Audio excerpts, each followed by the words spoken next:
दोस्तों, ये कहानी पूरी तरह से काल्पनिक है और केवल मनोरंजन के लिए बनाया गया है। और इस कहानी में किसी भी व्यक्ति, नाम, उत्पाद या वास्तविकता का अपमान नहीं किया गया है।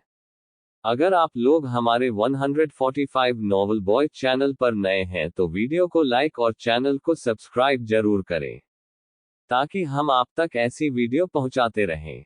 धन्यवाद। एपिसोड 81, तीसरा स्तर। जैसे ही रुद्र माली पर्वत के तीसरे स्तर में जाने के लिए मुंडा, तभी प्रिया ने उसका हाथ पकड़ लिया और हल्की मुस्कुराहट के साथ कहा, रुद्र, मैं भी तुम्हारे साथ जाना चाहती हूँ। जब तक मैं तुम्हारी मदद कर सकती हूँ, मैं तुम्हारे साथ रहना चाहती हूँ, चाहे उसके लिए तुम मुझे अपने चारे के तौर पर ही क्यों ना इस्तेमाल कर लो। प्रिया की बात सुनकर रुद्र का दिल जोरों से धड़क उठा। तभी प्रिया के पीछे से अभिराज ने आते हुए कहा, अरे प्रिया, तुम जानती भी हो तुमने अभी अभी क्या कहा? ये तुम्हारा सच में इस्तेमाल कर लेगा और तुम्हें पता भी नहीं चलेगा।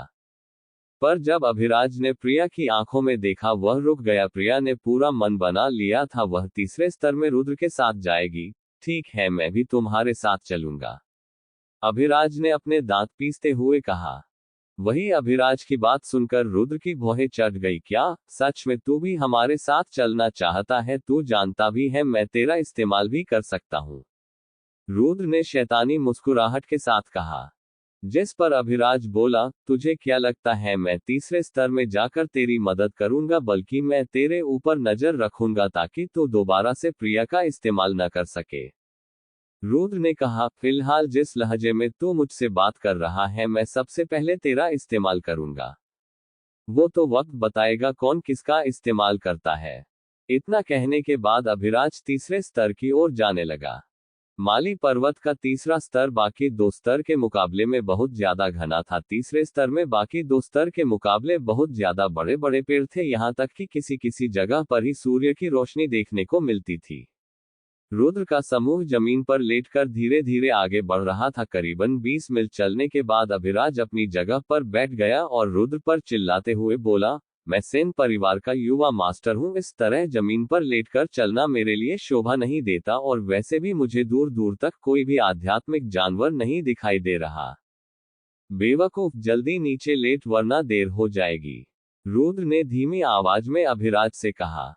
वही रुद्र की बात सुनकर अभिराज के चेहरे पर तिरस्कार भरी मुस्कुराहट आ गई। अभिराज बोला, रुद्र, तू कुछ ज्यादा ही डरता है। मुझे दूर दूर तक कोई भी आध्यात्मिक जानवर नहीं दिखाई दे रहा।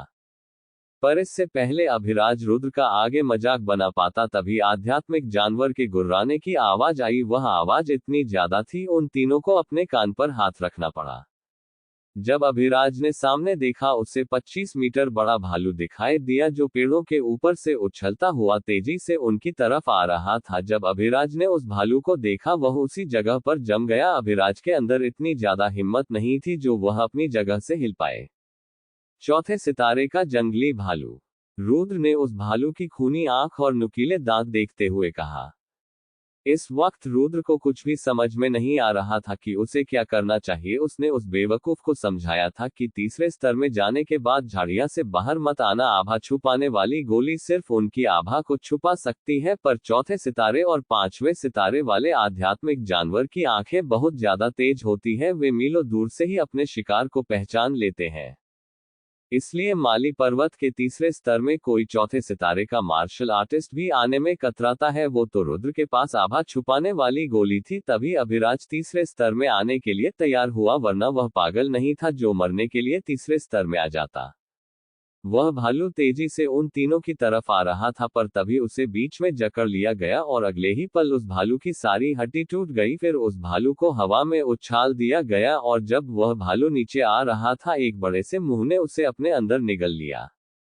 पांचवें सितारे का अजगर, रुद्र अपने आप में बुदबुदाया। वह अजगर 30 मीटर बड़ा था और उसकी आंख देखने भर से ही रुद्र की रूह कांप रही थी, क्योंकि यह सब उसकी योजना के हिसाब से नहीं चल रहा था। दौड़ो, रुद्र ने रेंगते हुए उन दोनों से कहा। रुद्र आगे चल रहा था, जहां प्रिया और अभिराज रुद्र के पीछे पीछे थे। इस वक्त अभिराज को बिल्कुल भी परवाह नहीं थी। वह किसी राजसी परिवार का युवा मास्टर है, बस उसे अपनी जान से मतलब था। अभिराज को आज समझ में आया कि माली पर्वत के तीसरे स्तर में चौथे सितारे का मार्शल आर्टिस्ट भी जाने से क्यों डरता है। 10 मील चलने के बाद ही उनका सामना पांचवें सितारे के आध्यात्मिक जानवर से हो गया। मैं पागल था जो तेरे साथ इस जगह पर आया। अभिराज ने रंगते हुए रुद्र से कहा, क्योंकि उसे लग रहा था वह उसका आखिरी पल है और उसके मन में रुद्र के लिए जितनी भी भड़ास है वह अभी निकाल दे, वरना फिर उसे वक्त नहीं मिलेगा। पर वह अजगर तो बहुत पहले ही जा चुका था। उस भालू को खाने के बाद उस अजगर का पेट भर गया था और उसने उन तीनों को देखने के बाद भी उन्हें नजरअंदाज कर दिया। इधर डर के मारे अभिराज की हालत बहुत ज्यादा खराब हो गई थी। वह रोने की कगार पर था, पर उसने किसी तरह अपने आप को नियंत्रित किया हुआ था। अभिराज इतना ज्यादा डर गया था, वह अपनी कमर थोड़ी भी ऊपर उठाने से बहुत ज्यादा डर रहा था। वही अभिराज की बात सुनकर रुद्र ने हल्की मुस्कुराहट के साथ कहा, क्या मैंने तुझे कहा था मेरे साथ चलने के लिए? तू अपनी मर्जी से मेरे साथ आया, पर अगर तू यहाँ से जाना चाहता है तू जा सकता है। रुद्र की बात सुनकर अभिराज ने पीछे देखा, जहां सूरज ढलने की कगार पर था और रात के वक्त बहुत सारे आध्यात्मिक जानवर शिकार पर निकलते हैं। अगर वह रुद्र से एक सेकंड भी दूर हुआ वह उसी वक्त मर जाएगा, इसलिए उसने रुद्र के पास ही रहने का फैसला लिया। क्या हुआ, क्या तूने वापस जाने का फैसला कर लिया? रुद्र बोला। अभिराज समझ गया था कि रुद्र उसके मजे ले रहा है, इसलिए उसने धीमी आवाज में कहा, हम तीनों ने एक साथ इस जगह पर आने का फैसला किया था, इसलिए हम तीनों एक साथ आगे जाएंगे। अब आगे क्या होगा? क्या उन तीनों का सामना आगे और भी आध्यात्मिक जानवर से होगा, या फिर वह तीनों सफलतापूर्वक उस जगह से निकल जाएंगे? एपिसोड 82 फिनिक्स और शेर। जब से अभिराज ने जंगली भालू और 5वें स्तर के अजगर को देखा, तभी से अभिराज ने खड़े होने के बारे में एक बार भी नहीं सोचा। दिन में लगातार रेंगते हुए आगे बढ़ना और रात में आराम करना, इसी दिनचर्या के साथ वे तीनों आगे बढ़ते रहे और लगभग 20 दिन बाद उन्होंने 270 मील की दूरी तय कर ली। इस दौरान अभिराज ने एक बात पर गौर किया कि जैसे जैसे वे सभी आगे बढ़ रहे हैं, आध्यात्मिक जानवर की संख्या कम होती जा रही है। अपनी मंजिल पर पहुंचने के बाद रुद्र में खड़े होते हुए अपने कपड़े झाड़े और खुले आसमान में गहरी सांस ली। हालांकि रुद्र जानता था इस वक्त वह जिस जगह पर खड़ा है वह 6ठे स्तर के आध्यात्मिक जानवर का इलाका है और इस क्षेत्र के सैकड़ों मील तक 4थे और 5वें सितारे का कोई भी आध्यात्मिक जानवर आने की हिम्मत नहीं करेगा। शांत स्वभाव होने के बावजूद जब अभिराज अपने पैरों पर खड़ा हुआ, उसकी आंखें खुली रह गई। क्या अब हमें रेंग कर आगे बढ़ने की जरूरत नहीं? अभिराज ने आस भरी नजरों से देखते हुए कहा। इस क्षेत्र के मुकाबले पिछले क्षेत्र में अधिक आध्यात्मिक जानवर थे, जिस वजह से हमें रेंगक कर आना पड़ा। पर तू चिंता मत कर, इस क्षेत्र में तुझे इतने ज्यादा आध्यात्मिक जानवर नहीं दिखेंगे, रुद्र ने बिना किसी भाव के कहा। जहां रुद्र की बात सुनकर आखिरकार अभिराज के चेहरे पर मुस्कुराहट आ गई। उसने लंबी सांस ली और रुद्र से कहा, इसका मतलब इस जगह पर कोई खतरा नहीं? अभिराज के इतना कहते ही रुद्र के चेहरे पर शैतानी मुस्कुराहट आ गई। रुद्र बोला, किसने कहा इस जगह पर खतरा नहीं? ये इलाका 6ठे सितारे के आध्यात्मिक जानवर का है, वो हमें देखते ही मार डालेगा और इस जगह पर रेंग कर आगे बढ़ने का भी कोई फायदा नहीं, क्योंकि 6ठे सितारे के आध्यात्मिक जानवर की आंखें इतनी ज्यादा तेज होती है वो हमें झाड़ियां के पीछे से भी देख लेगा। रुद्र की बात सुनकर अभिराज की मुस्कुराहट गायब हो गई। अभिराज ने रुद्र पर चिल्लाते हुए कहा, जब इस जगह पर इतना ज्यादा खतरा है फिर हम यहाँ से चलते क्यों नहीं? पर तभी अभिराज को कुछ याद आया। उसने अपने दिमाग पर जोर देते हुए कहा, रुको, तू यहाँ पर किसी आध्यात्मिक जानवर को पकड़ने के लिए आया था ना? इसका मतलब? अभिराज की बात सुनकर रुद्र ने पीछे मुड़कर अभिराज को देखा, जहां रुद्र के चेहरे पर हल्की मुस्कुराहट थी। रुद्र बोला, मेरे साथ रहते हुए तेरा भी दिमाग चलने लगा। रुद्र का असली मकसद 6ठे स्तर के फिनिक्स को अपना पालतू बनाना था। अगर रुद्र ये बात किसी को बताता वो उसे पागल करार देता। इस पूरे राजगिरी महाद्वीप के अंदर ऐसा कोई भी मार्शल आर्टिस्ट नहीं जो 6ठे स्तर के आध्यात्मिक जानवर को अपना पालतू बना सके। पर रुद्र की बात अलग थी। उसे बस उस फिनिक्स को पालतू बनाने के लिए अपना बर्फीला कीड़ा खिलाना होगा, जिसकी मदद से रुद्र उसे नियंत्रित कर सकेगा। फिर ना चाहते हुए भी उस फिनिक्स को रुद्र की बात माननी पड़ेगी। अगर वह फिनिक्स रुद्र की बात नहीं मानेगा उसे असहनीय दर्द महसूस होगा और जब रुद्र चाहे वह उसे मार सकेगा। बूम! अभी रुद्र इसी बारे में सोच रहा था कि कैसे उस फिनिक्स को बर्फीला कीड़ा खिलाया जाए, तभी उनसे कुछ मील की दूरी पर एक धमाका हुआ। वह धमाका इतना ज्यादा बड़ा था उन्हें ऐसा लगा जैसे कि उनके आसपास भूकंप आ गया हो। असल में मरली पर्वत के जंगलों में ऐसे धमाके होने संभव थे जब भी कोई आध्यात्मिक जानवर आपस में लड़ते थे, तब तब ऐसे धमाके हुए करते थे, पर ये वाला धमाका उन धमाकों से कहीं गुना बड़ा था। रुद्र ने कुछ पल सोचा और उस धमाके वाली दिशा की ओर भागने लगा। अभिराज चौंक गया और उसे समझने में ज्यादा वक्त नहीं लगा कि रुद्र क्या करने की सोच रहा है। अभिराज ने रुद्र को रोकने की कोशिश करते हुए कहा, अबे पागल, वे जानवर तेरे 1000 टुकड़े कर देंगे।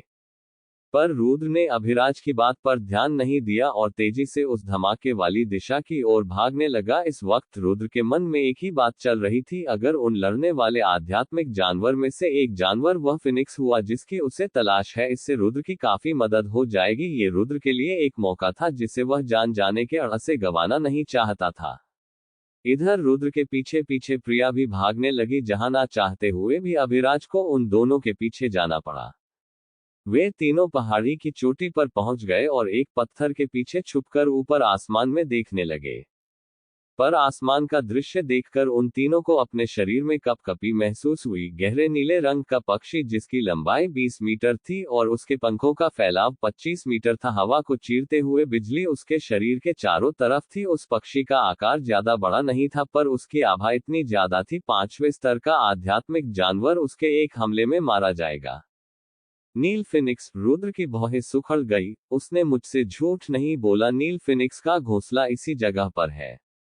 इतना कहने के बाद रुद्र ने दूसरी तरफ देखा, जहां उससे कुछ दूरी पर 25 मीटर बड़ा शेर जिसके 15 मीटर बड़े पंख थे और उसके मुंह के चारों तरफ आग लगी हुई थी। उस शेर को देखकर रुद्र चौंक गया, क्योंकि उसकी ताकत उस फिनिक्स से ज्यादा थी। अगर वह कुछ सालों तक और अपनी ताकत बढ़ाने पर ध्यान दे, वह बहुत जल्द 7वें स्तर पर पहुंच जाएगा। रुद्र को बिल्कुल भी उम्मीद नहीं थी कि फिनिक्स का सामना उससे ताकतवर शेर से हो जाएगा। अब आगे क्या होगा? क्या वह फिनिक्स उस शेर से जीत पाएगा या फिर वह शेर उस फिनिक्स को मार डालेगा? अगर हाँ, फिर रुद्र क्या करेगा? क्या वह उस फिनिक्स को ऐसे ही मरने देगा? एपिसोड 83 फिनिक्स का घोंसला। रुद्र को समझने में ज्यादा वक्त नहीं लगा। अगर नील फिनिक्स जंगली शेर के साथ इसी तरह लड़ता रहेगा, जंगली शेर नील फिनिक्स को मार डालेगा, क्योंकि जंगली शेर की ताकत बहुत ज्यादा थी और कुछ सालों बाद वह 7वें सितारे पर पहुंच जाएगा। जब रुद्र को एहसास हुआ कि नील फिनिक्स मारा जाएगा, उसने नील फिनिक्स की मदद करने के बारे में सोचा, पर उसे समझ नहीं आ रहा था वह नील फिनिक्स की मदद कैसे कर सकता है। अगर वह उन दोनों के पास भी गया, उसकी मौत तुरंत हो जाएगी, क्योंकि 7वें सितारे वाले आध्यात्मिक जानवर की आभा का दबाव इतना ज्यादा होता है जिसे दूसरे सितारे वाला मार्शल आर्टिस्ट नहीं झेल सकता। अभी रुद्र इसी बारे में सोच रहा था, तभी जंगली शेर ने हवा के अंदर 15 मीटर बड़ा आग का गोला बनाकर नील फिनिक्स की तरफ छोड़ दिया, जहां नील फिनिक्स ने भी जवाबी कार्रवाई में आग के गोले को अपने पंखों से रोक लिया। नील फिनिक्स ने वह हमला पूरी तरह रोक लिया था, पर उसके पंख घायल हो गए थे। रुद्र ने जब देखा नील फिनिक्स जंगली शेर के हमले से बचने की जगह उन हमले को रोक रहा है, वह चौंक गया, क्योंकि नील फिनिक्स की रफ्तार ज्यादा होती है और वह बड़ी आसानी से जंगली शेर की हमले से बच सकता था। पर उसने ऐसा नहीं किया, बल्कि उसने जंगली शेर के हमले को रोकना जरूरी समझा। इधर रुद्र इसी बारे में सोच रहा था, वहीं प्रिया ने अभिराज से कहा, अभिराज, हमें उस फिनिक्स की मदद करनी चाहिए। जैसे ही अभिराज ने प्रिया की बात सुनी, वह हैरान हो गया। अभिराज बोला, क्या कहा तुमने? तुम उस फिनिक्स की मदद करना चाहती हो? अगर हम उनके बीच में जाएंगे, हमारी हड्डी भी नहीं बचेगी। दो आध्यात्मिक जानवर के बीच में लड़ाई होना स्वाभाविक बात है। आध्यात्मिक जानवर अपने अपने क्षेत्र को लेकर लड़ाई करते रहते हैं। अभिराज की बात का प्रिया पर कोई प्रभाव नहीं पड़ा, बल्कि उसने चिंता भरी नजरों से उस फिनिक्स को देखते हुए कहा, यह बेचारी फिनिक्स तो अपने बच्चों को बचाने की कोशिश कर रही है, पर तुम्हें उन्हें बचाने की कोई जरूरत नहीं। उन बच्चों को देखकर मुझे अपने घर वालों की याद आ गई। वे जानते थे अगर मैं घर से भाग जाऊंगी, पूरा परिवार खतरे में आ जाएगा, पर उन्होंने फिर भी मेरी घर से भागने में मदद की। प्रिया की बात सुनकर रुद्र ने पूरी जगह को ध्यान से देखा, जहां उस फिनिक्स के नीचे एक घोंसला दिखाई दिया जिसके अंदर 4 विशाल अंडे रखे थे। उन अंडों को देखकर रुद्र के चेहरे पर हल्की मुस्कुराहट आ गई। रुद्र बोला, प्रिया, तुम चिंता मत करो, देखो मैं कैसे उस फिनिक्स की मदद करता हूँ। रुद्र की बात सुनकर प्रिया के चेहरे पर मुस्कुराहट आ गई। वहीं अभिराज ने रुद्र को संदेश से देखा, पर अगले ही पल अभिराज जोर जोर से हंसने लगा। क्या कहा तूने? तू उस फिनिक्स की मदद करेगा? क्या कभी तूने अपने दोस्तों की भी मदद की है? रुद्र बिल्कुल शांत था, उसके चेहरे पर किसी भी तरह के भाव नहीं थे। रुद्र बोला, तुम्हें क्या लगता है मैं कोई हवन हूं क्या? तुम्हें वह घायल फिनिक्स नहीं दिखाई देती जो अपने बच्चों को बचाने के लिए मरने तक भी तैयार है, और एक तरफ हम जो उस फिनिक्स को मरते हुए देख रहे हैं। तुम मुझे कुछ भी कहो, मैं उस फिनिक्स को बचा कर रहूंगा। रुद्र की बात सुनकर अभिराज बिल्कुल शांत हो गया, उसे अपने ऊपर शर्म आने लगी। वह कुछ बोलने ही वाला था, तभी वह रुक गया। अगले ही पल उसका नर्म चेहरा कठोर हो गया। अभिराज बोला, मुझे अब समझ में आया तुझे उस फिनिक्स के ऊपर इतनी ज्यादा दया क्यों आ रही है, क्योंकि तुझे वह फिनिक्स अपने लिए चाहिए, जबकि मैं तेरी चाल समझ गया। मुझसे मदद की उम्मीद बिल्कुल भी मत रखना। इतना कहने के बाद अभिराज पीछे मुंडा और रुद्र से कुछ दूरी पर जाकर खड़ा हो गया, जहां रुद्र ने प्रिया की तरफ देखा और अभिराज को मनाने के लिए कहा। प्रिया भी रुद्र का इशारा समझ गई और उदास मन के साथ अभिराज के पास गई। अभिराज, तुम्हें उस फिनिक्स की मदद करनी चाहिए, वह बेचारी अपने बच्चों को बचाने के लिए कितनी ज्यादा मेहनत कर रही है। प्रिया ने उदास मन के साथ अभिराज से कहा। प्रिया की बात सुनकर अभिराज को रोना आ गया। उसने अपने आप से कहा, क्या तुम्हें वह फिनिक्स बेचारी देख रही है? उसका एक हमला और मेरी हड्डी भी नहीं बचेगी। अभिराज प्रिया को मना ही करने वाला था, पर जब उसने प्रिया का मासूम चेहरा देखा, उसने ना चाहते हुए भी रुद्र की मदद करने के लिए हाँ कर दी। अभिराज के तैयार होते ही प्रिया के चेहरे पर चमकदार मुस्कुराहट आ गई। जहां अपना काम बनता हुआ देखकर रुद्र ने प्रिया को शाबाशी दी। अभिराज रुद्र के पास गया और उसे चेतावनी देते हुए कहा, अगर तूने मेरा इस्तेमाल करने के बारे में सोचा, मुझसे बुरा कोई नहीं होगा। रुद्र के चेहरे पर शैतानी मुस्कुराहट आ गई और वह बोला, अगर मुझे तेरा इस्तेमाल करना हो मैं कर भी लूंगा, और दोबारा बदला लेने के लिए तू जिंदा भी नहीं बचेगा। पर इससे पहले अभिराज आगे कुछ कह पाता, रुद्र ने उसके कंधे पर हाथ रखते हुए कहा, तुम्हें चिंता करने को जरूरत नहीं, मैं ऐसा कुछ नहीं करूंगा। इतना कहने के बाद रुद्र ने प्रिया से कहा, इस जगह से जाकर किसी सुरक्षित जगह पर जाकर छुप जाओ। रुद्र की बात सुनकर प्रिया एक चट्टान के पीछे छुप जाती है, जहां अभिराज और रुद्र धीरे धीरे उस फिनिक्स के घोंसले की तरफ जाने लगते हैं। इस वक्त अभिराज और रुद्र सावधानी पूर्वक आगे बढ़ रहे थे, उनका एक गलत कदम उन्हें मौत के घाट उतार देगा। अब आगे क्या होगा? आखिरकार रुद्र की क्या योजना थी जिससे वह उस फिनिक्स को बचाएगा, और रुद्र उस घोंसले के पास जाकर क्या करेगा? अगर उस फिनिक्स ने रुद्र और अभिराज को देख लिया, वह फिनिक्स उन दोनों के साथ क्या करेगी? एपिसोड 84 नीली आग। नील फिनिक्स की नजरों से बचते हुए वे दोनों उसके घोंसले के पास पहुंच गए। इस वक्त नील फिनिक्स का घोंसला उनके लिए सबसे सुरक्षित और सबसे खतरनाक जगह थी। पसीने से तरबतर अभिराज ने रुद्र से पूछा, तू मुझे यहाँ पर क्यों लेकर आया? तेरी क्या योजना है?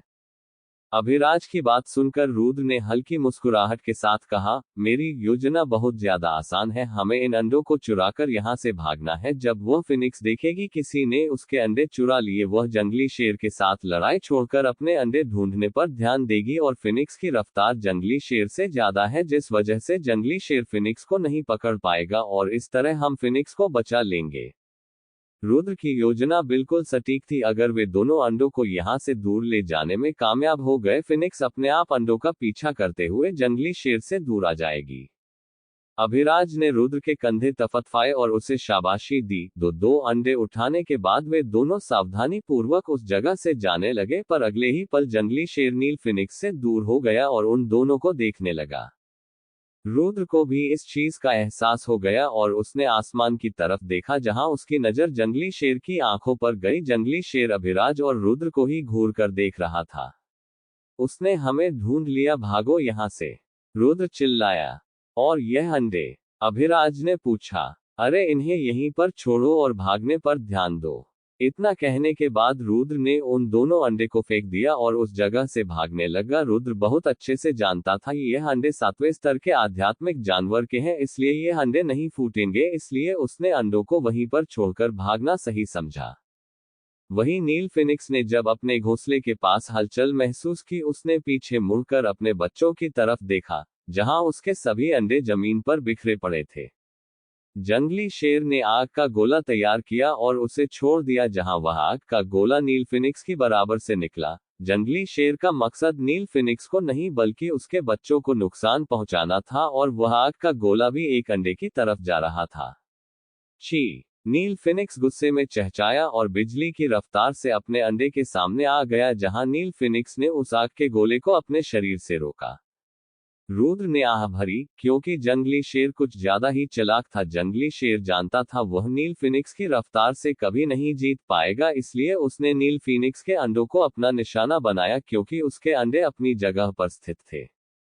जंगली शेर ने दोबारा आग का गोला तैयार किया और नील फिनिक्स के दूसरे अंडों पर छोड़ दिया, जहां नील फिनिक्स ने भी अपने शरीर से उन आग के गोलों को रोका। प्रिया के पास पहुंचने के बाद रुद्र ने गहरी सांस ली और कहा, चलो अगर हम नील फिनिक्स के मरने का इंतजार करेंगे, वह जंगली शेर कुछ देर बाद हमें मारने के लिए आएगा। इतना कहने के बाद रुद्र ने प्रिया का हाथ पकड़ लिया, पर प्रिया का इरादा उस जगह से जाने का बिल्कुल भी नहीं था। प्रिया लगातार नील फिनिक्स को देख रही थी और उसकी आंखें नम थी। रुद्र ने कुछ देर प्रिया को देखा और कहा, प्रिया हमें जाना होगा, हम कुछ नहीं कर सकते।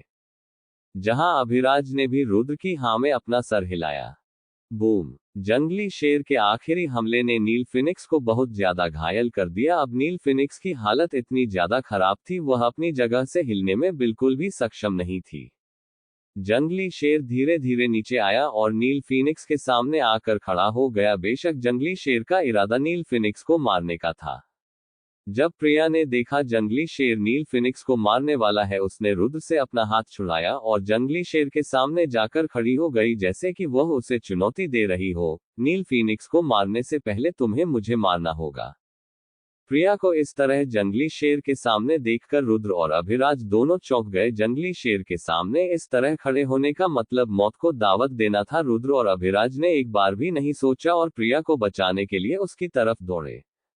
यहां तक कि रुद्र के दिमाग ने भी काम करना बंद कर दिया था। रुद्र हर काम करने से पहले 1000 बार सोचता था कि कहीं उसकी जान को खतरा तो नहीं, पर इस वक्त रुद्र प्रिया को बचाने के लिए कुछ भी करने के लिए तैयार था।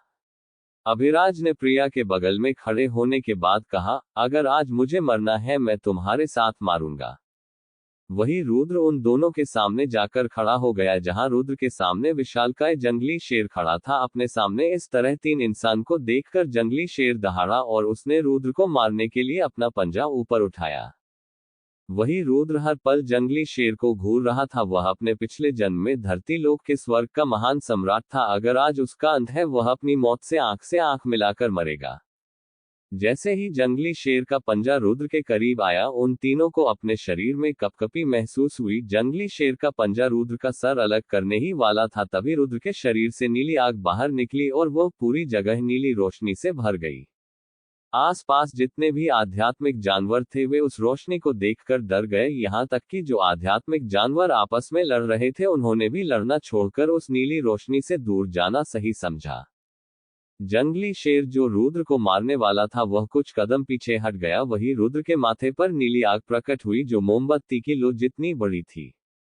जंगली शेर कांप रहा था, उसकी आंखों में अलग डर था, जैसे कि उसने अपना अंत देख लिया हो। अगले ही पल जंगली शेर मुंडा और उस जगह से भागने लगा। वह अपनी पूरी रफ्तार से भाग रहा था, यहाँ तक कि वह अपने सामने आ रही बाधा को भी नहीं देख रहा था। उसके सामने जो कुछ भी आ रहा था, वह उसे तहस नहस करते हुए आगे बढ़ रहा था। कुछ ही सेकंड के अंदर सब कुछ बदल गया। जहां जंगल का राजा शेर रुद्र को मारने वाला था, वही शेर भीगी बिल्ली की तरह उस जगह से भाग रहा था। रुद्र ने अपने माथे को छुआ, जहां उसे कुछ महसूस नहीं हुआ, क्योंकि अब तक वह लो रुद्र के माथे में समा चुकी थी। रुद्र ने कुछ देर सोचा और अंत में निष्कर्ष निकाला, ये सब उस आदमी की वजह से हुआ जो मेरी चेतना में आया था। अरे रुद्र! अभिराज ने रुद्र के कंधे पर हाथ रखा और उससे सवाल किया, क्या तुम सच में कोई इंसान हो? क्या बकवास कर रहे हो? अगर मैं इंसान नहीं तो क्या शैतान हूं? रुद्र ने अभिराज का हाथ झटका और कहा, मैंने कभी ऐसा इंसान नहीं देखा जिसके डर से 6ठे स्तर का आध्यात्मिक जानवर भाग गया हो। अभिराज ने गहरी सांस ली और आगे कहा, क्या तुमने देखा वह शेर कितना ज्यादा डर गया था, जैसे कि तुम उसे कच्चा खा जाओगे। आज तुम्हें सब कुछ बताना होगा। तुम कौन हो? आखिरकार तुम अपने भाई से कितने राज छुपाओगे? इस हादसे के दौरान अभिराज का बर्ताव बदल गया था। वह सीधा तो तड़ाक से भाई पर आ गया था। रुद्र ने अभिराज को घूर कर देखा और कहा, क्या भाई? हम कभी भाई नहीं थे। रुद्र की बात सुनकर अभिराज के चेहरे पर अजीब मुस्कुराहट आ गई। जितना ज्यादा वह रुद्र को जानता जा रहा था, उसकी रुद्र के बारे में जानने की इच्छा भी बढ़ती जा रही थी। रुद्र और अभिराज प्रिया के पास चले गए, जहां उनकी नजर नील फिनिक्स पर गई। नील फिनिक्स जमीन पर घायल पड़ा था और उसका पूरा मुंह आंसुओं से सना हुआ था, जैसे कि वह बहुत ज्यादा दर्द में हो।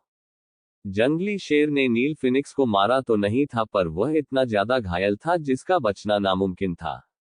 रुद्र नील फिनिक्स के पास गया और उसका निरीक्षण करने के बाद खड़ा हो गया। रुद्र के चेहरे पर हताशा के भाव थे। रुद्र, क्या तुम उसे बचा सकते हो? प्रिया ने आस भरी नजरों से रुद्र को देखते हुए कहा, पर उसने अपना सर ना में हिला दिया। ऐसा नहीं था, रुद्र नील फिनिक्स को बचा नहीं सकता था। रुद्र धरतीलोक के स्वर्ग का महान सम्राट था और उसके पास में नील फिनिक्स को बचाने के 1000 उपाय थे, पर इस वक्त उसकी ताकत इतनी ज्यादा नहीं थी जो वह उन तरीकों को इस्तेमाल कर सके। प्रिया ने दिल खोलकर रोना शुरू कर दिया। उसके आंसू लगातार नील फिनिक्स के ऊपर गिर रहे थे। तभी नील फिनिक्स ने अपनी आंख खोली और इधर उधर देखना शुरू कर दिया। प्रिया ने जब ध्यान दिया, उसकी नजर एक जले हुए अंडे पर गई। प्रिया समझ गई और वह तुरंत उस अंडे को लेकर नील फिनिक्स के पास आ गई। रुद्र और अभिराज भी नील फिनिक्स के आसपास अंडे ढूंढने लगे और आखिर में वे दोनों एक एक अंडा लेकर आए। प्रिया ने रुद्र से पूछा, इसका आखिरी अंडा कहां पर है? जिस पर रुद्र बोला, हमने सारी जगह ढूंढ लिया पर हमें वो आखिरी अंडा नहीं मिला। इधर नील फिनिक्स एकाएक अपने जले हुए अंडे को देख रहा था। बेशक उनके अंदर जान नहीं थी, तभी नील फिनिक्स के शरीर में हलचल हुई और उसके नीचे से एक अंडा बाहर निकला। हालांकि उस अंडे पर भी जलने के थोड़े थोड़े निशान थे। रुद्र ने काफी देर तक नील फिनिक्स की आंखों में देखा और आखिर में सर हिलाया। नील फिनिक्स ने अपने आखिरी अंडे को बचाने के लिए उसे अपने शरीर के अंदर छुपा लिया। अगर जंगली शेर नील फिनिक्स को मार भी देता, फिर भी नील फिनिक्स का वह आखिरी अंडा बच जाता। रुद्र समझ गया, नील फिनिक्स ने अपना आखिरी अंडा बचाने के लिए अपनी जान गंवाना सही समझा। ये सब सोचकर रुद्र के मन में नील फिनिक्स के प्रति गहरा सम्मान विकसित हो गया। नील फिनिक्स की आंखों में आंसू थे। उसने नम आंखों के साथ रुद्र को देखा और फिर उसने अपने अंडे की तरफ देखा। रुद्र नील फिनिक्स का इशारा समझ गया और उसने कहा, क्या आप चाहते हैं मैं आपके अंडे का ध्यान रखूं? रुद्र की बात सुनकर नील फिनिक्स ने अपना सिर हिलाया। सहमति मिलने के बाद रुद्र ने अंडे को उठा लिया और उसका निरीक्षण करते हुए कहा, हालांकि यह अंडा पूरी तरह से नहीं मरा, पर यह ज्यादा दिनों तक जीवित नहीं रहेगा। इतना कहने के बाद रुद्र ने नील फिनिक्स के कानों में कुछ बुदबुदाया। जहां पहले तो नील फिनिक्स चौंक गया, पर फिर उसने अपना सर हिलाया और आखिर में अपने अंडे को देखते हुए उसने अपनी आंखें बंद कर ली। आखिरकार रुद्र ने नील फिनिक्स के कानों में क्या कहा था? क्या वह अंडा बच पाएगा? और रुद्र आगे क्या करने वाला है? एपिसोड 85 खास स्पेस रिंग। नील फिनिक्स के मरने पर प्रिया फूट फूट कर रोने लगी। जहां अभिराज और रुद्र ने आह भरी। उन्हें नहीं लगा प्रिया एक आध्यात्मिक जानवर के लिए इस तरह रोएगी। अगर उसकी जगह पर वे दोनों होते, कुछ पल शोक मनाने के बाद वे इस हादसे को भूल जाते। प्रिया चुप हो जाओ, वह वापस नहीं आएगा, रुद्र ने सांत्वना देते हुए कहा। हाँ, इसने सही कहा, और वैसे भी तुम इससे पहली बार मिली हो। अभिराज मुस्कुराया और अपने सर को खुजलाते हुए बोला, शायद वह किसी को चुप कराने में अच्छा नहीं था, इसलिए वह उटपटांग बातें कर रहा था। वही अभिराज की बात सुनकर प्रिया ने अपने आंसू पूछे और हल्की मुस्कुराहट के साथ कहा, असल में इस फिनिक्स को देखकर मुझे अपने पिताजी की याद आ गई। जैसे ये फिनिक्स अपने बच्चों की रक्षा कर रही थी, वैसे ही मेरे पिताजी मेरी रक्षा करते हैं। प्रिया की बात सुनकर उन दोनों के चेहरे पर अजीब मुस्कुराहट आ गई, पर अगले ही पल रुद्र बोला, जबकि तुम्हें इस फिनिक्स से कोई लगाव नहीं, मैं इस फिनिक्स को रख लेता हूं। इतना कहने के बाद रुद्र उस फिनिक्स के शरीर को अपनी स्पेस रिंग के अंदर रख देता है और प्रिया को भी इस बात से कोई आपत्ति नहीं होती। पर तभी अभिराज चिल्लाया, ये फिनिक्स तुम्हारा कब से हो गया? छठे स्तर के आध्यात्मिक जानवर का शरीर किसी मूल्यवान खजाने से कम नहीं, यहां तक कि सात राजसी परिवार में भी ऐसा मूल्यवान खजाना नहीं होगा, और अभिराज रुद्र को ऐसे ही इतना मूल्यवान खजाना ले जाते हुए नहीं देख सकता। इसलिए जब उसने देखा रुद्र फिनिक्स के शरीर पर अपना हक जता रहा है, वह बिना बोले नहीं रह सका। अभिराज की बात सुनकर रुद्र बिल्कुल शांत था, उसके चेहरे पर किसी भी तरह के भाव नहीं थे। रुद्र बोला, क्या तुमने कुछ देर पहले मुझे उस फिनिक्स के साथ बात करते हुए नहीं देखा? पर इससे पहले अभिराज रुद्र से कुछ कह पाता तभी रुद्र बोला, तुम प्रिया का ध्यान रखो, मैं अभी आया। इतना कहने के बाद रुद्र वहां से चला गया। अभिराज रुद्र का पीछा करना चाहता था पर वह इस जगह पर प्रिया को भी अकेला नहीं छोड़ सकता था। किसी शांत जगह पर आने के बाद रुद्र ने अपने आसपास देखा और जब उसे दूर दूर तक किसी आध्यात्मिक जानवर की आभा महसूस नहीं हुई, उसने स्पेस रिंग के अंदर से नील फिनिश का मर्त शरीर और कुछ पत्थर बाहर निकाले।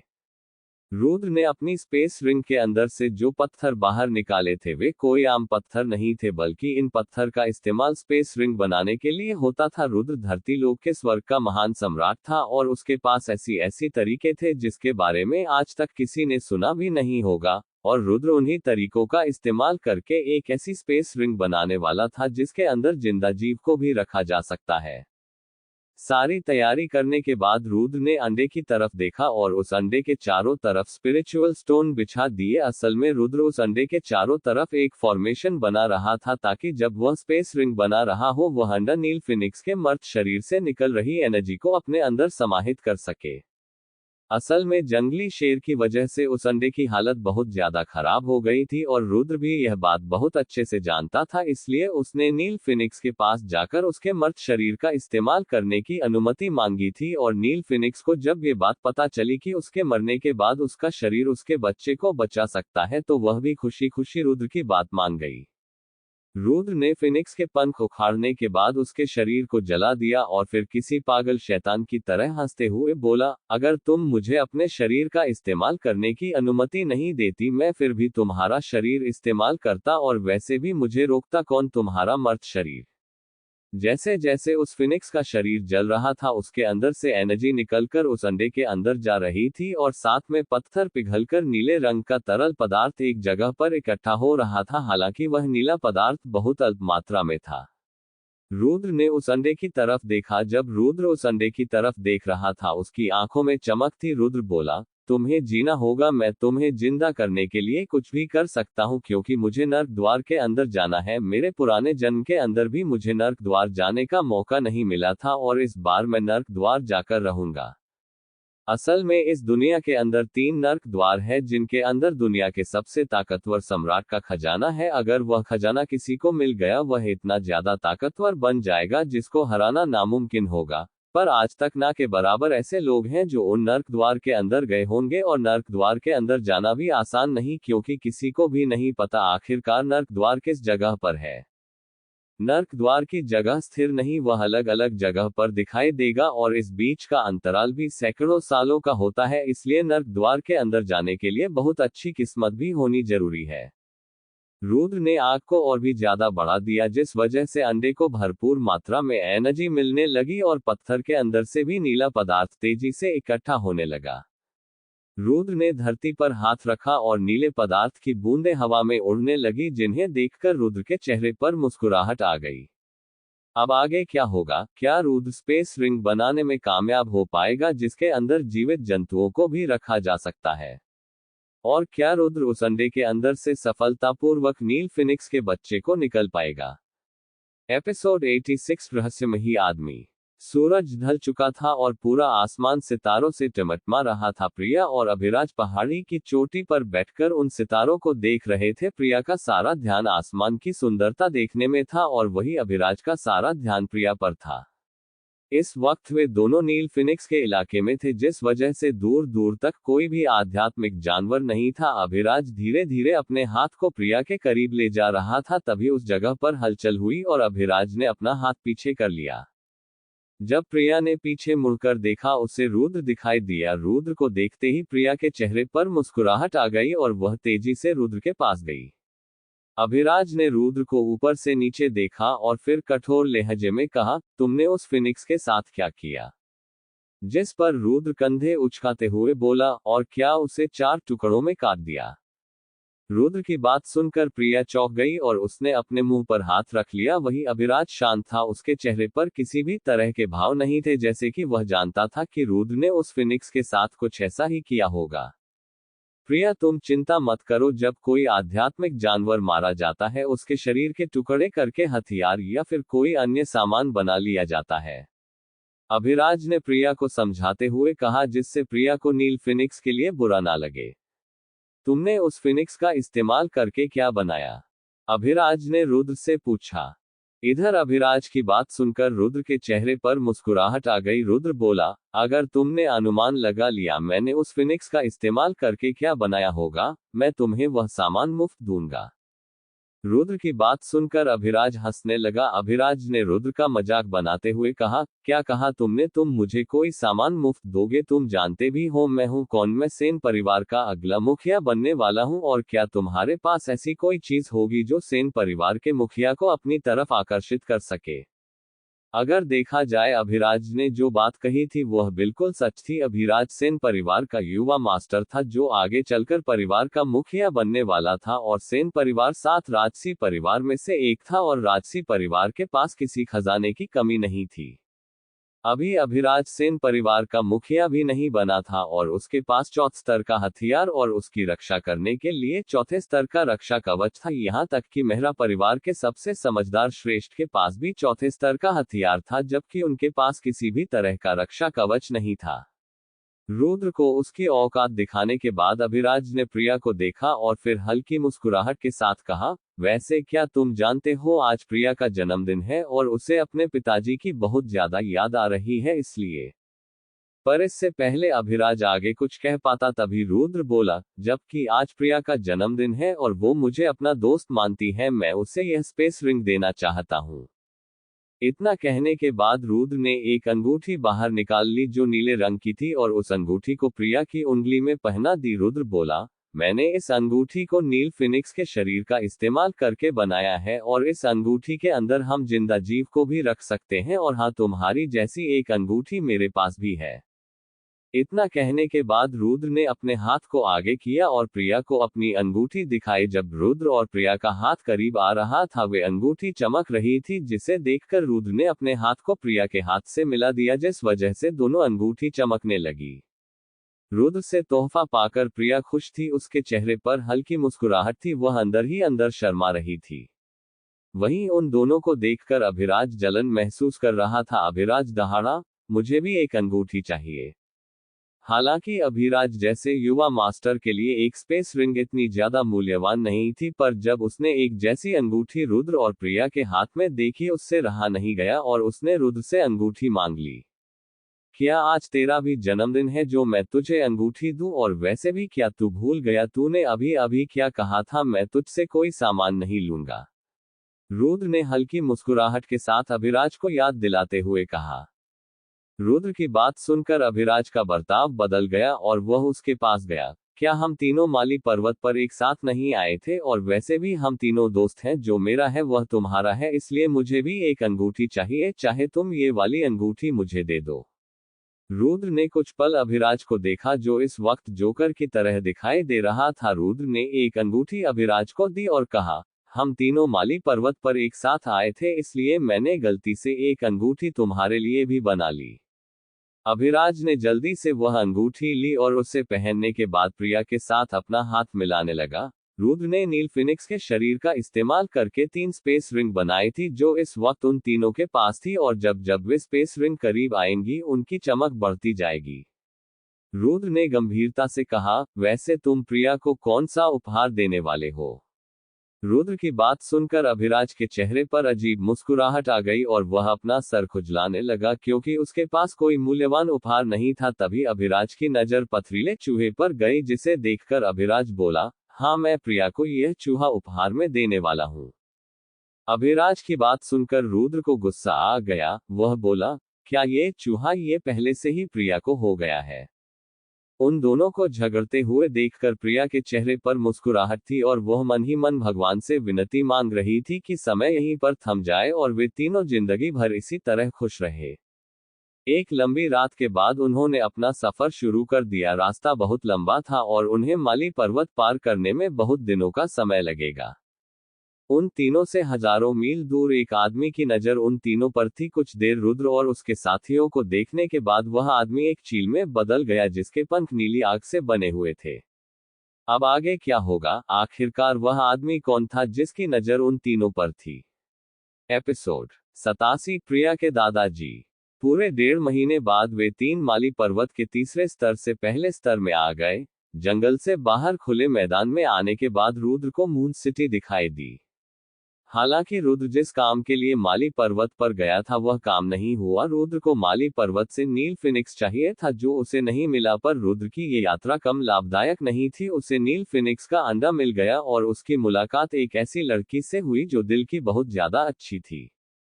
अभी रुद्र मून सिटी को ही देख रहा था, तभी अभिराज बोला, क्या मून सिटी में खुलेआम जाना सही होगा? क्या पता श्रेष्ठ रणवीर ने हमारे लिए जाल बिछा रखा हो। ऐसा होना नामुमकिन है। श्रेष्ठ रणवीर उस जगह से किसी डरावनी चीज को देखकर भागे थे। उस जगह से आने के बाद उन्हें लगा होगा उस डरावनी चीज के हाथों हम लोग मारे गए। रुद्र ने अपने विचार व्यक्त करते हुए कहा। जब रणवीर रुद्र को मारने वाला था उस वक्त रुद्र ने रणवीर के भाव देखे थे। वह अचानक से किसी चीज को देखकर डर गया था। वैसे वह चीज क्या थी जिसे देखकर श्रेष्ठ रणवीर भी डर गए और उसने हमें क्यों नहीं मारा? अभिराज ने पूछा। जिस पर रुद्र ने अपने कंधे उचका दिया और बोला, मैं नहीं जानता, जब तुम ऊपर जाओगे भगवान से खुद पूछ लेना। रुद्र नहीं जानता वह चीज क्या थी जिसे देखकर श्रेष्ठ रणवीर भी डर गया। जब उन तीनों की आंख खुली उस वक्त सब कुछ जलकर राख हो चुका था। रुद्र ने प्रिया की तरफ देखा और कहा, प्रिया, हमारे जाने के बाद तुम क्या करोगी? मुझे नहीं पता। रुद्र की बात सुनकर प्रिया मायूस हो गई, पर अगले ही पल उसके चेहरे पर मुस्कुराहट आ गई। प्रिया बोली, रुद्र, मैं तुम्हारे साथ चलूंगी। अभिराज घबरा गया और बोला, अरे प्रिया, तुम मेरे साथ मेरे घर चलो। उस जगह से तुम्हारे परिवार के साथ साथ मेरा परिवार भी तुम्हें नहीं ले जा पाएगा। प्रिया ने कुछ देर सोचा और कहा, ठीक है, अरे रुद्र, तुम भी हमारे साथ चलो। मैंने आज से पहले कभी साथ राजसी परिवार में से कोई राजसी परिवार नहीं देखा। प्रिया की बात सुनकर अभिराज खुश नहीं था, पर जब उसने प्रिया के चेहरे पर मुस्कुराहट देखी उसने ना चाहते हुए भी कहा, रुद्र, जब प्रिया इतनी जिद कर रही है तुम भी हमारे साथ चलो। रुद्र ने कुछ देर उन दोनों को देखा और कहा, नहीं, मैं नहीं आ सकता, मुझे कुछ और काम है। अगर किस्मत में हुआ हम आगे चलकर जरूर मिलेंगे। जैसे ही अभिराज को एहसास हुआ कि आज से वे दोनों अलग हो जाएंगे वह झिझकने लगा। हालांकि अभिराज और रुद्र आग और पानी की तरह थे, उनकी बिल्कुल भी जमती नहीं थी, पर वे दोनों एक दूसरे की मदद करके मौत के मुंह से बाहर आए थे। कहीं ना कहीं उनका रिश्ता दो भाइयों जैसा था। अरे, मैंने तुम्हें सच्चे दिल से अपने घर आने के लिए कहा था, जरा एक बार अपने भाई के बारे में सोचो। पर इससे पहले अभिराज आगे कुछ कह पाता तभी रुद्र बोला, मैंने तुम्हें पहले ही कहा था हम दोनों भाई नहीं हैं। रुद्र की बात सुनकर अभिराज के चेहरे पर मुस्कुराहट आ गई और वह रुद्र से कुछ बोलने ही वाला था, तभी उस जगह पर जोरदार आवाज हुई और उन तीनों पर दबाव पड़ा, मेरी इजाजत के बिना यहां से कोई भी नहीं जाएगा। लंबे घने सफेद बालों के साथ 5 फुट 6 इंच का बूढ़ा आदमी दिखाई दिया जिसकी सफेद दाढ़ी हवा में लहरा रही थी। जब उसने रुद्र और अभिराज को देखा उसकी आंखें सिकुड़ गई। बेशक उस बूढ़े आदमी का इरादा साफ नहीं था। क्या ये मेहरा परिवार का श्रेष्ठ है? पर मैंने आज से पहले इस श्रेष्ठ को नहीं देखा। रुद्र और अभिराज आपस में फुसफुसाए। इस वक्त उनके सामने जो बूढ़ा आदमी खड़ा था वह चौथे सितारे पर था और चौथे सितारे का मार्शल आर्टिस्ट राजसी परिवार में ही देखा जा सकता था। रुद्र और अभिराज का पूरा ध्यान उस बूढ़े आदमी पर था और प्रिया उन दोनों के पीछे खड़ी थी। तभी प्रिया भागते हुए उस बूढ़े आदमी के पास गई। दादाजी, आप यहाँ पर? जब अभिराज ने प्रिया के मुंह से दादाजी शब्द सुना वह चौंक गया। वही रुद्र की भौहें चढ़ गई। रुद्र बोला, तोमर परिवार में एक ही चौथे सितारे का मार्शल आर्टिस्ट है, वो है तोमर परिवार के पुराने मुखिया कुलदीप तोमर। जब रुद्र मून सिटी आया था उसने मून सिटी की अधिकतर जानकारी इकट्ठा कर ली थी और उसे तोमर परिवार के बारे में काफी हद तक पता चल गया था कि तोमर परिवार मून सिटी का सबसे ताकतवर परिवार है और तोमर परिवार के अंदर एक चौथे सितारे का मार्शल आर्टिस्ट है। जब रुद्र ने और जानकारी इकट्ठे की उसे पता चला जिस तरह लोट सिटी के अंदर कौशिक परिवार की एक शाखा है, बिल्कुल इसी तरह मून सिटी के अंदर तोमर परिवार मेहरा परिवार की एक शाखा है, या फिर हम कह सकते हैं पूरे तोमर परिवार पर मेहरा परिवार का राज चलता है। कुलदीप तोमर ने अपनी पोती प्रिया को देखा और फिर कहा, प्रिया, तुम कहाँ चली गई थी? मैंने तुम्हें पिछले कुछ महीनों से हर जगह ढूंढा। कुलदीप की बात सुनकर प्रिया ने अपनी नजरें झुका ली और कहा, दादाजी, आपको परेशान करने के लिए मुझे माफ करना। कुलदीप प्रिया पर गुस्सा नहीं था और वह प्रिया के साथ प्यार से बात कर रहा था। शायद प्रिया के अच्छे स्वभाव के कारण प्रिया कुलदीप की लाडली थी। कुलदीप ने प्रिया के सर पर हाथ रखा और फिर अभिराज और रुद्र को देखते हुए कहा, क्या इन दोनों ने तुम्हारे साथ कुछ गलत किया?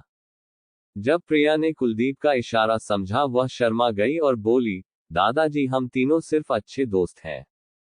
प्रिया की बात सुनकर कुलदीप ने दोबारा से अभिराज और रुद्र को देखा और फिर कहा, चलो अच्छा मुझे ये बताओ, तुम दोनों में से वह कौन है जिसने मेरे पोते को मारा? कुलदीप की बात सुनकर अभिराज जो रुद्र के पास खड़ा था वह अचानक रुद्र से दूर हो गया और उसकी तरफ इशारा करते हुए कहा, आपके पोते को मारने वाला जरूर ये कमीना होगा, मैंने तो आज से पहले आपके पोते को देखा भी नहीं। रुद्र ने अभिराज को घूर कर देखा और फिर बात संभालते हुए कहा, मुझे माफ करना, मैंने उस लड़के को अनजाने में मारा, मुझे लगा वह लड़का प्रिया को नुकसान पहुंचाने के लिए आया है।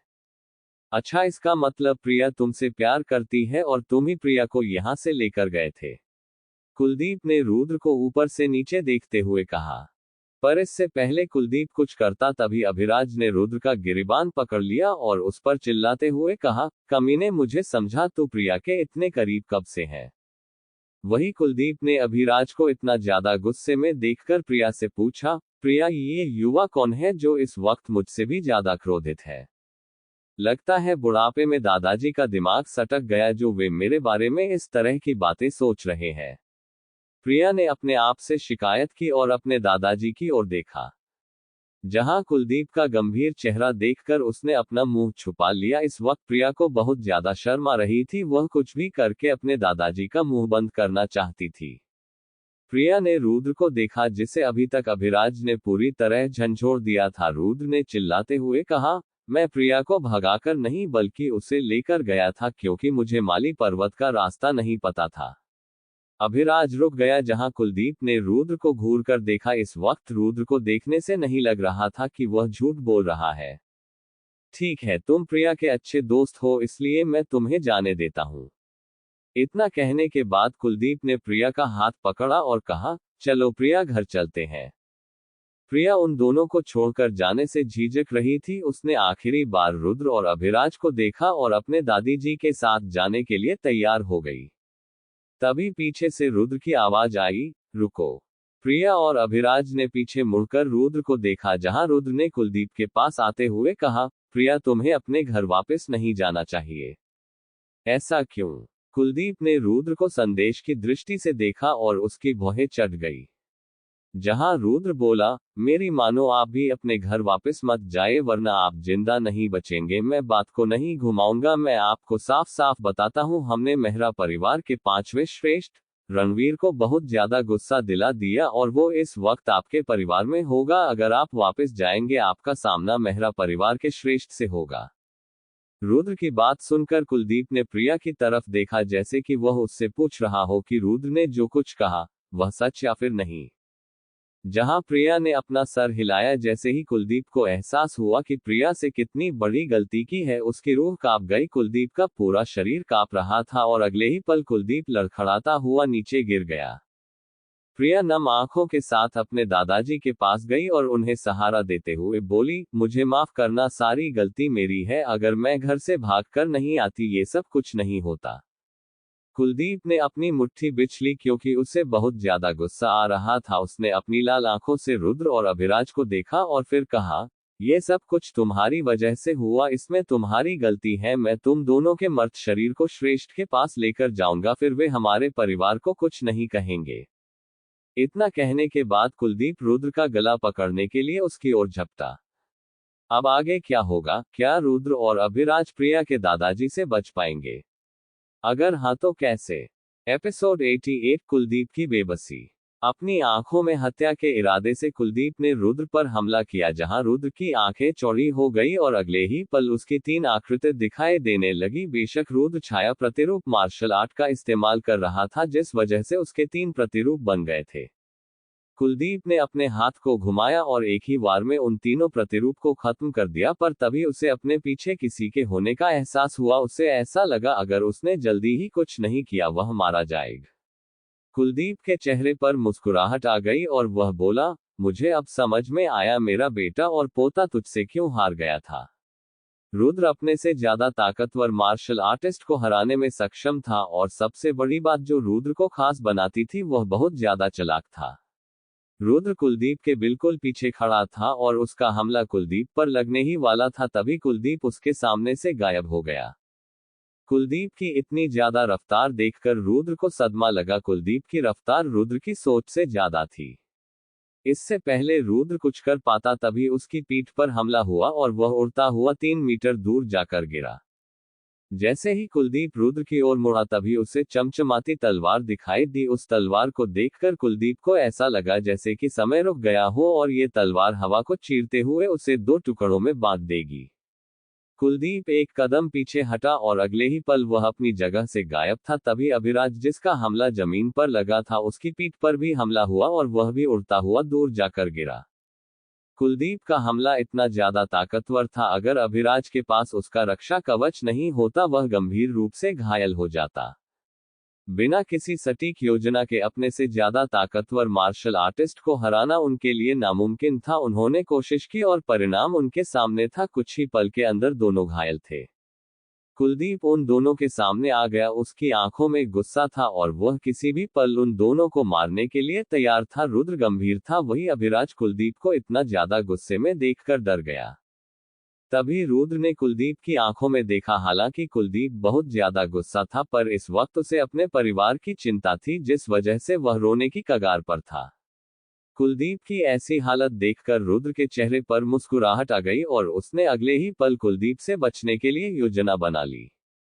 रुद्र बोला, आपको क्या लगता है हमें श्रेष्ठ रणवीर के सामने ले जाकर आपका परिवार बच जाएगा, बल्कि इससे आपके परिवार का नामो निशान मिट जाएगा। इस वक्त आपके सामने जो युवा खड़ा है वह 7 राजसी परिवार में से सेन परिवार का युवा मास्टर है। कुलदीप को सदमा लगा और वह तुरंत बोला, ऐसा होना नामुमकिन है, तुम इस तरह अपनी जान नहीं बचा सकते। अगर राजसी परिवार का युवा मास्टर मून सिटी में आता मुझे इस बारे में जरूर पता चलता। राजसी परिवार के युवा दुनिया भर में घूमते हैं और वे तुम्हारे जैसे छोटे परिवार को बताकर मून सिटी में नहीं आएंगे। जरा एक बार अपनी आंख खोलकर इस युवा को देखिए, क्या किसी आम युवा पर 4थे स्तर का आध्यात्मिक हथियार होगा।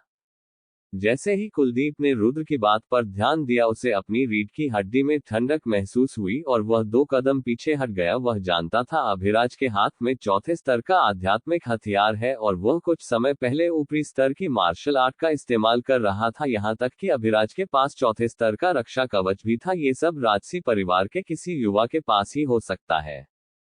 हालांकि कुलदीप खुद 4th सितारे का मार्शल आर्टिस्ट था, पर उसके पास भी 4थे स्तर का कोई हथियार नहीं था। यहां तक कि कुलदीप के पास 3रे स्तर का भी हथियार नहीं था। रुद्र ने कुलदीप को ऊपर से नीचे देखा। वह गहरी सोच में था। अब उसकी आंखों में गुस्से की जगह चिंता दिखाई दे रही थी। रुद्र कुलदीप को जिस स्थिति में लाना चाहता था वह ला चुका था। अब कुलदीप को पूरी तरह तोड़ना था, जिससे उसकी सोचने समझने की शक्ति खत्म हो जाए। रुद्र बोला, आप हमें श्रेष्ठ रणवीर के पास लेकर जाना चाहते हैं ताकि वे हमें अपने हाथों से मार सके, पर आप भी जानते हैं श्रेष्ठ रणवीर ऐसा नहीं करेंगे। वे किसी राजसी परिवार के युवा मास्टर को मारकर पूरे राजसी परिवार को अपना दुश्मन नहीं बनाएंगे, बल्कि वे आपके परिवार को चारे की तरह इस्तेमाल करके पूरी तरह खत्म कर देंगे, जिससे राजसी परिवार के युवा मास्टर को पकड़ने का इल्जाम उनके ऊपर न आए। रुद्र की बात सुनने के बाद कुलदीप को गहरा सदमा लगा और वह अपने घुटनों के बल आ गया। राजसी परिवार के युवा मास्टर को मारने की बात तो बहुत दूर थी, अगर उसने राजसी परिवार के युवा मास्टर को पकड़ भी लिया उसका पूरा परिवार खत्म हो जाएगा। तोमर परिवार तो पहले स्तर की श्रेणी में भी नहीं आता था, बल्कि तोमर परिवार दूसरे स्तर का परिवार था। राजसी परिवार के लिए ऐसे परिवार को खत्म करने में जरा सा भी वक्त नहीं लगेगा। जो सबसे कमजोर परिवार होता है वह 3रे स्तर की श्रेणी में आता है, और जिस परिवार की ताकत सामान्य होती है वह दूसरे स्तर की श्रेणी में आता है, जबकि जिस परिवार की ताकत सामान्य से ज्यादा होती है वह पहले स्तर की श्रेणी में आता है। और इन सभी परिवार से ऊपर राजसी परिवार होते हैं, जो कि पूरे राजगिरी महाद्वीप में 7 है, और ये सभी 7 राजसी परिवार ही पहले, दूसरे और तीसरे स्तर की श्रेणी में आने वाले परिवार पर राज करते हैं, और इन सभी परिवार से मिलने वाला कर टैक्स राजसी परिवार के पास जाता है। वैसे इन सभी 7 राजसी परिवार से ऊपर भी एक और परिवार है जिसका राज पूरे राजगिरी महाद्वीप पर चलता है, वो है राज परिवार।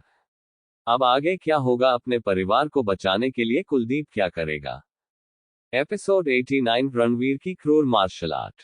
कुलदीप अपने घुटनों पर था और उसकी नजरें जमीन पर थी। उसने अपने दांत पीसते हुए दबी आवाज में कहा, मुझे माफ करना, मैं नहीं जानता था कि आप सेन परिवार के युवा मास्टर हैं। कुलदीप को इस तरह माफी मांगते हुए देखकर सभी चौंक गए, जबकि रुद्र के चेहरे पर गंभीर भाव थे। इस वक्त अभिराज नहीं जानता था कि दूसरे परिवार के लिए उसका ओहदा क्या है। जब प्रिया ने देखा उसके दादाजी अपने घुटनों के बल बैठकर माफी मांग रहे हैं, उससे रहा नहीं गया और उसने अपने दादाजी को खड़े होने के लिए कहा। पर प्रिया की बात सुनकर रुद्र के चेहरे पर कठोर भाव आ गए और वह बोला, तुम्हें खड़े होने के लिए किसने कहा। जहां जैसे ही कुलदीप रुद्र की बात सुनता है, वह दोबारा से अपने घुटनों के बल बैठ जाता है। रुद्र कुलदीप के सामने गया और बोला, क्या तुम जानते हो जो तुम्हारे सामने युवा खड़ा है वह सेन परिवार का अगला मुखिया बनने वाला है। कुलदीप के पसीने छूटने लगे और वह बोला, मुझे माफ करना, मैं युवा मास्टर के बारे में नहीं जानता था। इतना कहने के बाद कुलदीप ने अपना मुंह लटका लिया। जहां रुद्र बोला, ठीक है, फिलहाल प्रिया हमारे साथ सेन परिवार आना चाहती है, अगर तुम्हें प्रिया से मिलना है तुम सेन परिवार आ सकते हो। इतना कहने के बाद रुद्र उस जगह से जाने के लिए मुड़ा, पर तभी कुलदीप ने उसका चौगा पकड़ लिया और बोला, प्रिया आपके साथ नहीं जा सकती, वरना हमारा पूरा परिवार खत्म हो जाएगा। मुझे पता है प्रिया ने श्रेष्ठ रणवीर को नाराज किया है, पर वे उसे कुछ नहीं कहेंगे। रुद्र ने कुछ देर कुलदीप को घूर कर देखा और फिर कुछ देर सोचने के बाद अभिराज के हाथ से तलवार छीनकर कुलदीप पर हमला कर दिया, पर तभी कुलदीप के सामने प्रिया आ गई, जिस वजह से रुद्र को रुकना पड़ा।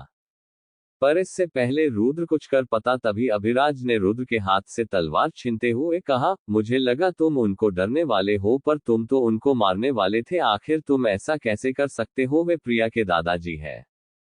अगर तुम्हें प्रिया के दादाजी और प्रिया में से किसी एक को चुनना हो, तुम किसे चुनोगे।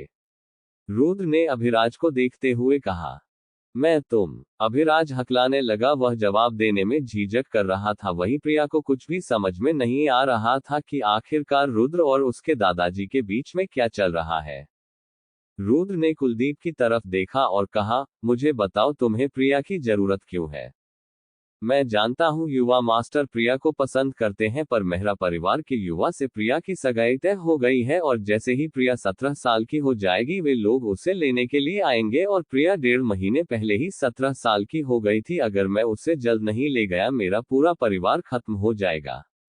कुलदीप ने रुद्र को अपनी मजबूरी समझते हुए कहा। अभिराज ने प्रिया को देखा जो इस वक्त मायूस खड़ी थी। अभिराज बोला, इसका मतलब तुम शादी नहीं करना चाहती, इसलिए तुम घर से भाग कर आई थी। लगता है आपको पूरी बात नहीं पता, मेहरा परिवार के युवा से प्रिया की शादी। पर इससे पहले रुद्र कुछ बोल पाता, तभी अभिराज बोला, नहीं नहीं प्रिया, तुम्हें शादी करने की कोई जरूरत नहीं, तुम मेरे साथ सेन परिवार चलो। तुम्हें चिंता करने की कोई जरूरत नहीं, यह शादी नकली है। रुद्र ने एक नजर अभिराज पर डाली और फिर कुलदीप को देखा। मुझे एक बात बताओ, आपकी सिटी से आज तक मेहरा परिवार के अंदर जितनी भी शादी हुई है, क्या कभी अपने उन लड़कियों को देखा है। कुलदीप चौंक गया और बोला, मेहरा परिवार 7 राजसी परिवार में से एक है। एक बार राजसी परिवार में जाने के बाद वे लड़कियां वापस मून सिटी क्यों आएंगी, और हमारे अंदर भी इतनी ज्यादा हिम्मत नहीं है जो हम उनसे इस बारे में पूछ सके। कुलदीप की बात सुनकर रुद्र हंसने लगा, तुम्हें क्या लगता है वे सभी लड़कियां जिंदा है। अगर मैं तुमसे कहूं, आज तक जितनी भी लड़कियां मेहरा परिवार में गई है वे सभी मारी गई। नहीं, ऐसा नहीं हो सकता, वे लोग ऐसा क्यों करेंगे, और हम लोग तो उनके साथ बहुत ज्यादा वफादार है। कुलदीप रुद्र की बात मानने के लिए तैयार नहीं था। मेहरा परिवार ने आज तक उनके साथ अच्छा बर्ताव किया था, ऐसे कैसे हो सकता है कि उन्होंने उनके यहाँ से जाने वाली सभी लड़कियों को मार डाला।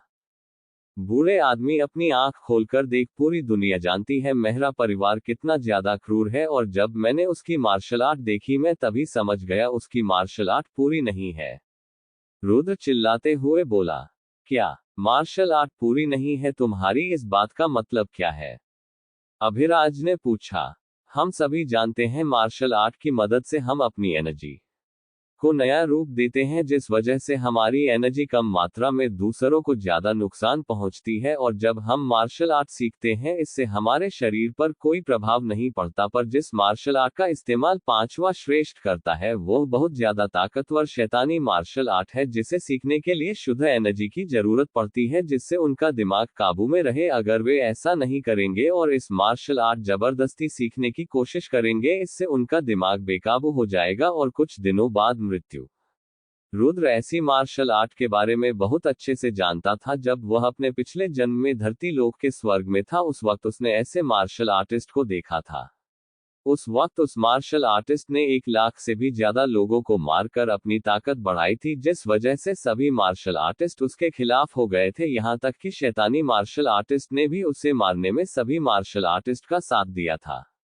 इसलिए जब रुद्र को अपने पिछले जन्म में प्राचीन वक्त के सबसे ज्यादा ताकतवर मार्शल आर्टिस्ट की किताब मिली थी, जिसके अंदर उस मार्शल आर्टिस्ट के सभी राज और मार्शल आर्ट छपी थी, उसने उस किताब के बारे में किसी को भी नहीं बताया था, क्योंकि उस किताब के अंदर बहुत ज्यादा क्रूर मार्शल आर्ट के बारे में लिखा था। पर आखिर में उसके छात्र की वजह से पूरी दुनिया को उस प्राचीन किताब के बारे में पता लग गया, और उस सदी के जितने भी ताकतवर मार्शल आर्टिस्ट थे वे सभी रुद्र को मारने के लिए आ गए थे। पर रुद्र फिर भी उनसे ज्यादा ताकतवर था। अगर रुद्र का छात्र उसे धोखे से नहीं मारता, आज रुद्र इस वाले रुद्र के शरीर में नहीं होता। अब आगे क्या होगा? मेहरा परिवार का राज पता चलने के बाद भी क्या कुलदीप फिर भी अपने परिवार को बचाने के लिए प्रिया को उनके हवाले कर देगा? एपिसोड 90 रुद्र का अनुमान। जैसे ही रुद्र ने अपनी बात खत्म की, चारों तरफ सन्नाटा छा गया, यहाँ तक कि सरसराती हवा की भी आवाज सुनी जा सकती थी। कुलदीप ने चुप्पी तोड़ी और प्रिया के पास जाकर बोला, बेटा अगर इसने सही कहा तुम यहाँ से चली जाओ, मैं जाकर इस बारे में पता लगाता हूँ। अगर ये बात झूठ होगी मैं तुम्हें वापस लेने आऊंगा।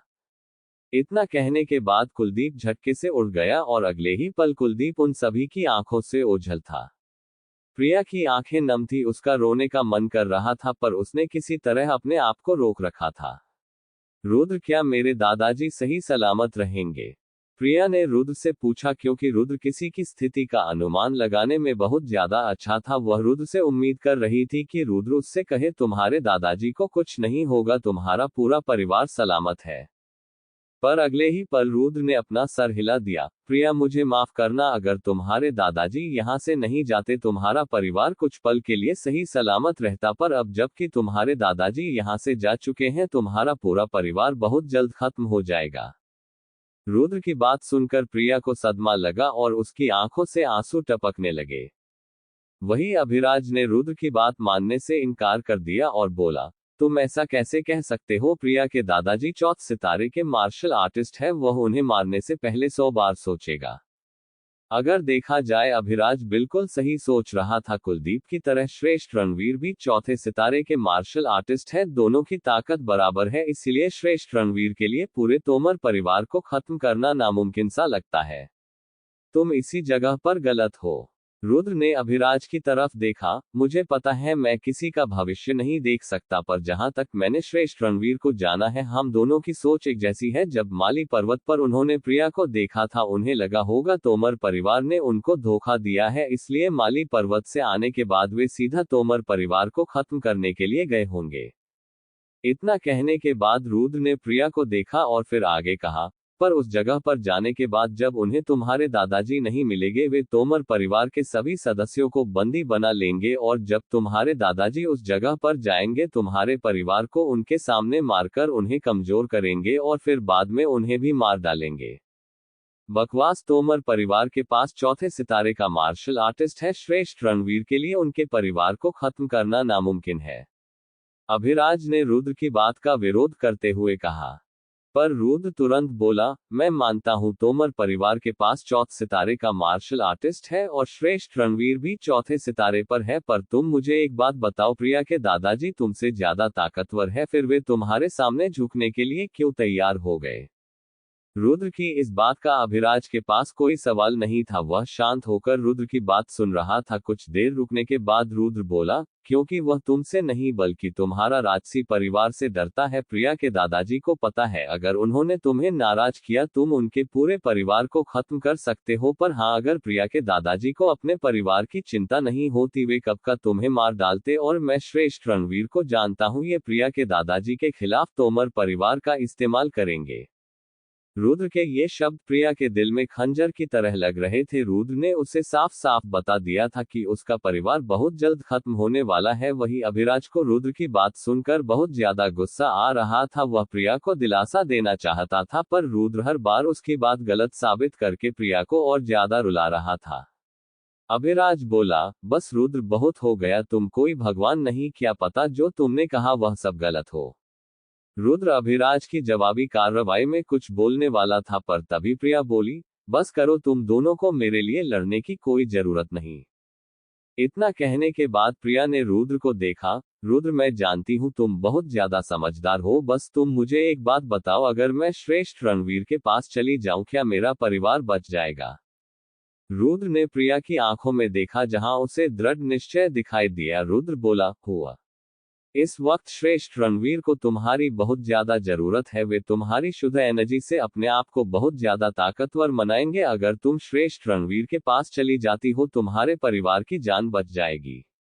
रुद्र की बात सुनकर प्रिया के चेहरे पर हल्की मुस्कुराहट आ गई पर उसकी आंखों से लगातार आंसू बह रहे थे। प्रिया बोली, इतने महीनों से मेरा ध्यान रखने के लिए तुम दोनों का बहुत ज्यादा धन्यवाद। लगता है मेरी किस्मत में मून सिटी से बाहर जाना नहीं लिखा।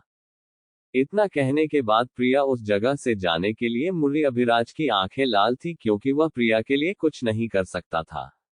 पर तभी अभिराज ने प्रिया को आवाज लगाई क्योंकि वह उसे जबरदस्ती रोकने वाला था। प्रिया ने भी इस बात का अनुमान लगा लिया था, इसलिए उसने दूर से ही बोला, अभिराज, मैं जानती हूँ तुम मुझे जबरदस्ती रोकने की कोशिश करोगे और मैं ये भी जानती हूँ मेरे अंदर तुम्हें रोकने की हिम्मत नहीं, पर मैं तुम्हें एक बात बता देती हूँ, अगर तुमने ऐसा किया मैं पूरी जिंदगी तुम दोनों से नफरत करूंगी और कुछ समय बाद आत्महत्या कर लूंगी। प्रिया की बात सुनकर अभिराज अपनी जगह पर रुक गया जहां प्रिया उस जगह से चली गई। अब आगे क्या होगा? क्या प्रिया अपना बलिदान देखकर अपने परिवार को बचा लेगी? और क्या प्रिया का इस्तेमाल करने के बाद से श्रेष्ठ रणवीर उसके परिवार को छोड़ देगा? जानने के लिए पढ़ते रहिए क्रूर मार्शल आर्टिस्ट। नेक्स्ट पार्ट सुनने के लिए आप लोग हमारे चैनल पर बने रहे।